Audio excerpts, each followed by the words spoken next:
វាក្រត់ស្រែកហៅទឹកលៀងពីយំក្បែរពីងយំហៅអីតាពីគូវាក្រត់ស្រែកហៅទឹកលៀងពីយំក្បែរពីងយំហៅអីតាថាក្អាត់ចុះតូចលួចយំក្នុងស្រែប្រមុំសាកាយំចង់បានប្តីថាក្អាត់ចុះតូចលួចយំក្នុងស្រែប្រមុំសាកាយំចង់បានប្តីជាងគួកក្រត់ហើយមេឃអើយព្រៀងចងព្រៀងទៅមិនខំព្រៀងឲ្យតាមដីជាងគួកក្រត់ហើយមេឃអើយព្រៀងចងព្រៀងទៅមិនខំព្រៀងឲ្យតាមដីបើសិនជាព្រៀងសុំព្រៀងបើថ្ងៃអាណិតស្រីស្រីមិនគួរឲ្យដងទឹកបើសិនជាព្រៀងសុំព្រៀងបើថ្ងៃអាណិតស្រីស្រីមិនគួរឲ្យដងទឹកកាលពីម្សិលមួយថ្ងៃដីបែកក្រហាយមេរាំងបែកផ្សាយទាំងល្ងាចទាំងព្រឹកកាលពីម្សិលមួយថ្ងៃដីបែកក្រហាយមេរាំងបែកផ្សាយទាំងល្ងាចទាំងព្រឹកជាងគួរក្រត់លៀងច្រើនសន្ធឹកក៏លន់ក៏ក្រឹកដាស់ចិត្តក្រមុំជាងគួរក្រត់លៀង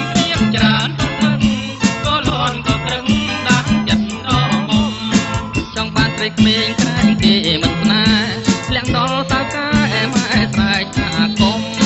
ចង់បានត្រីក្មេងក្រែងគេមិនស្នេហ៍លាក់ដល់សៅកាម៉ែស្រែកថាគុំជាងគួរចាប់ក្រត់លៀងចោចាប់យំអាណិតរូបខ្ញុំនៅអមលំចាជាងគួរចាប់ក្រត់លៀងចោចាប់យំអាណិតរូបខ្ញុំនៅអមលំចា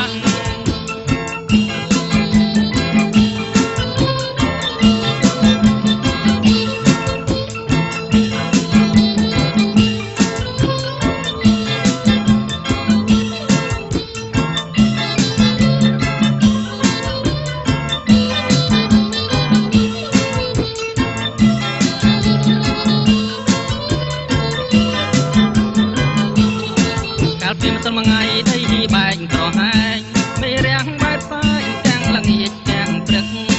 កាលពីម្សិលមួយថ្ងៃដីបែកក្រហាយមេរាំងបែកផ្សាយទាំងល្ងាចទាំងព្រឹក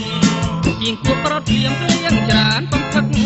ក៏លន់ក៏ក្រឹកដាស់ចិត្តក្រមុំជាងគួរក្រត់លៀងច្រើនបំផឹកក៏លន់ក៏ក្រឹកដាស់ចិត្តក្រមុំចង់បានត្រីក្មេងខ្លាញ់គេមិនស្នេហ៍លាក់ដល់សាកាម៉ែស្រែកថាគុំចង់បានត្រីក្មេងខ្លាញ់គេមិនស្នេហ៍លាក់ដល់សាកាម៉ែស្រែកថាគុំជាងគួរចាប់ក្រត់នេះចោចាប់យំអាណិតរូបខ្ញុំនៅអមលំចាជាងគួរ